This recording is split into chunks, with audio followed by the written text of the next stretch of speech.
Hello everyone, यह chemistry के chapter number 16 का एक वन शॉट वीडियो है जिसमें मैं पूरा का पूरा चैप्टर नंबर 16 कंप्लीट करूंगा। बड़े स्मार्टली इसको डिज़ाइन की गई है, आपके लिए समझना आसान होगा, वो भी बहुत जल्दी में। तो चैप्टर जो है इसका नाम है केमिस्ट्री इन एवरीडे लाइफ, जिसका हिंदी हुआ दैनिक जीवन में रसायन। चैप्टर को ईजिली एक्सप्लेन करने के लिए मैंने इसको 3 सेक्शन में बांट दिए हैं और वो 3 सेक्शन ये है, यही 3 सेक्शन कुल मिला के इस चैप्टर में पढ़ने होते हैं। तो सबसे पहला है दवाओं के औषधीय गुण, उसके बाद खाद्य पदार्थों में रसायन और तीसरा सेक्शन है अपमार्जक तथा साबुन। अब बिना वक्त बर्बाद किए बारी बारी से तीनों सेक्शन को मैं एक्सप्लेन करता हूँ और उसी के साथ ये चैप्टर हो जाएगा समाप्त। तो सबसे पहला सेक्शन है ज्वर नासी। ज्वर नासी किसे कहते हैं? तो ज्वर का मतलब होता है बुखार और नासी का मतलब नष्ट करने वाला, मतलब जो बुखार को नष्ट कर दे, समाप्त कर दे।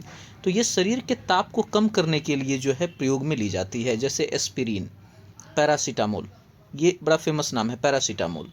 बुखार जब हो और ताप को कम करनी हो तो उसके लिए जो भी आप मेडिसिन लीजिएगा वो ज्वर नासी के अंतर्गत आएगा। चलिए अब सेकेंड पे मूव करते हैं। सेकेंड है आपका प्रशांतक, जिसको कहते हैं ट्रैंक्विलाइजर। इसका उपयोग किया जाता है जब कोई व्यक्ति स्ट्रेस से गुजर रहा हो, डिप्रेशन से होकर गुजर रहा हो, तो वो अपनी मानसिक स्थिति या अपने चिंता को कम करने को लेकर के जो मेडिसिन का प्रयोग करते हैं उसको प्रशांतक कहते हैं। इसी बात को लिखी भी गई है, मानसिक तनाव तथा चिंता के उपचार में। जैसे मेडिसिन क्या है? Equanil, luminal. अगला जो आपका है वो है प्रतिरोधी, ये थोड़ा सा कम फेमस नाम है, अंग्रेजी आपको सुना हुआ लगेगा, एंटीसेप्टिक। एंटीसेप्टिक क्रीम अवेलेबल होते हैं मार्केट में भी। इसका प्रयोग जो है किया जाता है, लोग करते हैं अपनी स्किन के टेक्सचर को हेल्दी बनाने को लेकर के। और किताबी देखिए भाषा में क्या लिखा हुआ है, वो है जीवित ऊतकों पर सूक्ष्म जीवों को मारने के पर्पज से। वैसे मूलतः काम यही होता है, हेल्थ बढ़िया रहे, ग्लो करे, इसके लिए जो सूक्ष्म जीव स्किन के ऊपर अवेलेबल हो जाते हैं उनको नष्ट करने के लिए ये उपयोग में होता है। तो इसके एग्जाम्पल में जो है, पहला है डेटॉल और दूसरा है टिंचर आयोडीन। डेटॉल किन दो पदार्थ के मिक्सचर हैं वो यहाँ देखिए लिखा हुआ है, क्लोरैक्सीनॉल और टर्पिनॉल। अगला जो सेक्शन है वो है विसंक्रामक, जिसको कहा जाता है अंग्रेजी में डिसइंफेक्टेंट। ये निर्जीव पदार्थों के लिए की जाती है। इसमें जो है 1% फिनॉल का घोल सबसे पॉपुलर है। जैसे मान के चलिए कि कोई लकड़ी का सामान है और उस पर किसी प्रकार का कोई डिसइंफेक्टेंट एजेंट ना अवेलेबल हो जाए, इसके लिए उसको जब साफ़ करी जाएगी तो 1% फिनॉल के घोल से की जाएगी। और ये ध्यान रहे निर्जीव वस्तुओं के लिए, सजीव पर कीजिएगा तो ये जो उसके स्किन है उसको जला भी सकता है, क्योंकि ये थोड़ा सा ज़्यादा सांद्रित होता है। नेक्स्ट देखिए क्या है, पीराहारी। पीरा का मतलब होता है दर्द, हारी का मतलब हरने वाला, मतलब समाप्त करने वाला। इसको अंग्रेजी में कहते हैं एनाल्जेसिक। ये दर्द कम करने के लिए प्रयोग में लिए जाते हैं। ठीक है, अब ये दो टाइप के होते हैं, ध्यान में रखना है। एक होता है नारकोटिक, ये नींद लाने वाली होती है, ठीक है, और लत भी लग जाता है इसका, जो जिसके एग्जाम्पल में है मॉर्फिन। और दूसरा है नॉन नारकोटिक, ये भी सेम काम करता है लेकिन इसके लत नहीं लगते हैं, तो लत न लगने वाली, जैसे कि एस्पिरिन। अगला जो आपका है वो है प्रतिजैविक, ये भी थोड़ा कम सुना हुआ होगा, ये देखिए सुना हुआ होगा आपका एंटीबायोटिक। तो एंटीबायोटिक क्या होता है? ये बैक्टीरिया के संक्रमण को रोकने के लिए उपयोग में किए जाते हैं। और सबसे इम्पोर्टेंट बात, इसको हम लोग जो है इनटेक करते हैं थ्रू माउथ। ठीक है, सिंपल आप अंतर याद रखिएगा कि एंटीसेप्टिक और एंटीबायोटिक में अंतर ये है कि एंटीसेप्टिक बॉडी के ऊपर से काम करता है, स्किन के ऊपर से, और एंटीबायोटिक बॉडी के अंदर में जाके काम करता है। अगला आपका है प्रति अम्ल, जिसको अंग्रेजी में कहते हैं एंटासिड। प्रति अम्ल क्या होता है? तो जब एसिडिटी हो तो उसको कम करने के लिए जो मेडिसिन का इस्तेमाल करते हैं, दैट इज कॉल्ड एंटासिड। पेट की अम्लता, एसिडिटी को कम करने के लिए, जैसे एग्जांपल में मैग्नीशियम हाइड्रोक्साइड, जिसको यहाँ देखिए नीचे लिखे हुए हैं MgOH का होल 2, फिर रेनिटिडीन, ये सब एंटासिड के अंतर्गत आएगा। एक लास्ट है और देखिए इसके सेक्शन में, प्रति जनन क्षमता औषधि, एंटी फर्टिलिटी ड्रग। इसका अर्थ होता है ये वे मेडिसिन है जिसको वे लेडी लिया करती हैं जो नहीं चाहती हैं कि वो गर्भ धारण करे उस पर्टिकुलर सिनेरियो में। तो ये जनन क्षमता को नियंत्रित करने के लिए प्रयोग में ली जाने वाली मेडिसिन है। इसको माला डी, ओवरल जी या नोविलोन बुक में इस नेम से जो है एक्सप्रेस करी गई है। तो ये वो मेडिसिन है जिसको जब ली जाती है तो फर्टिलिटी कुछ पर्टिकुलर टाइम ऑफ पीरियड के लिए इतना कम हो जाता है कि वो चाइल्ड कंसीव नहीं कर पाते हैं, और ये इंटेंशनली ली जाती है। अगला सेक्शन देखिए, अब दूसरा पोर्शन में चलते हैं। दूसरा है खाद्य पदार्थों में रसायन। तो इसमें सबसे पहले आप समझिए कि एक इंट्रो पार्ट मैंने लिख दिया है, भोजन को सुरक्षित व आकर्षक बनाने के लिए उपयोग किए जाने वाले पदार्थ। ठीक है, अब यहाँ पर बहुत लोग को ये अजीब सा लगता है आकर्षक बनाने को लेकर के, तो इसको लेके मैं कहूँगा हल्दी।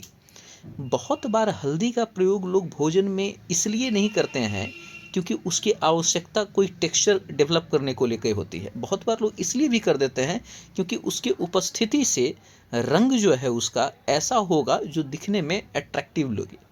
तो इस कारण से यहाँ पर ये शब्द के प्रयोग किए गए हैं। नेक्स्ट है, सबसे पहला जो इसका है वो है कृत्रिम मधुरक, जिसको कहते हैं आर्टिफिशियल स्वीटनेस।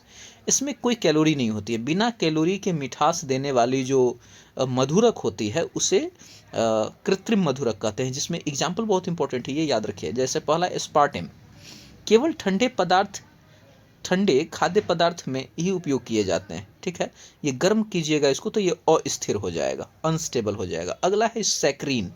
नेक्स्ट है सैक्रीन, ये मधुमेह रोगियों के लिए लोकप्रिय है। ठीक है, जैसे उन लोगों के लिए जो मिठाइयाँ बनती हैं तो उनमें मिठास डेवलप करने के लिए सैक्रीन को ही डाल दिया जाता है। अगला है सुक्रालोज, खाना पकाने के ताप पर स्थिर होता है। ये पर्टिकुलर एक टेम्परेचर पर जाके स्टेबिलिटी प्राप्त करता है। अगला जो है आपका है वो है खाद्य परिरक्षक। खाद्य परिरक्षक मतलब होता है वो पदार्थ जो भोजन को खराब होने से बचाता है, मतलब कुछ उसकी आयु बढ़ा देती है, ऐसा नहीं कि सदा के लिए बचा के रखेगा। तो देखिए, भोजन को खराब होने से बचाने के लिए जो प्रयोग कीजिएगा पदार्थ, उसी को खाद्य परिरक्षक कहते हैं, जिसमें सबसे पहला होता है नमक, जो घर में हम लोग उपयोग करते हैं। नेक्स्ट है चीनी, फिर आपका है सोडियम बेंजोएट। तो ये सब चीज़ें प्रयोग की जाती है एज अ फूड प्रिजर्वेटिव।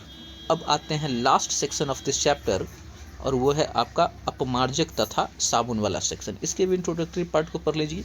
ये सफाई के लिए उपयोग होने वाले रसायन है। ठीक है, जिसमें सबसे फेमस और सबसे पहला है साबुन। ये क्या होता है भाई? तो ये होता है उच्च वसा अम्लों के सोडियम या पोटेशियम लवण। करेक्ट है। अच्छा, एक बात और, साबुन में एक कमी है, डिमेरिट्स है। वो डिमेरिट्स क्या है वो मैंने लिख रखे हैं। इसमें कमी ये है कि ये कठोर जल में कार्य नहीं करता है, क्योंकि ये Ca+2 और Mg+2 के साथ अवक्षेप बनाते हैं, और कठोर जल में ये दोनों अवेलेबल नहीं होते।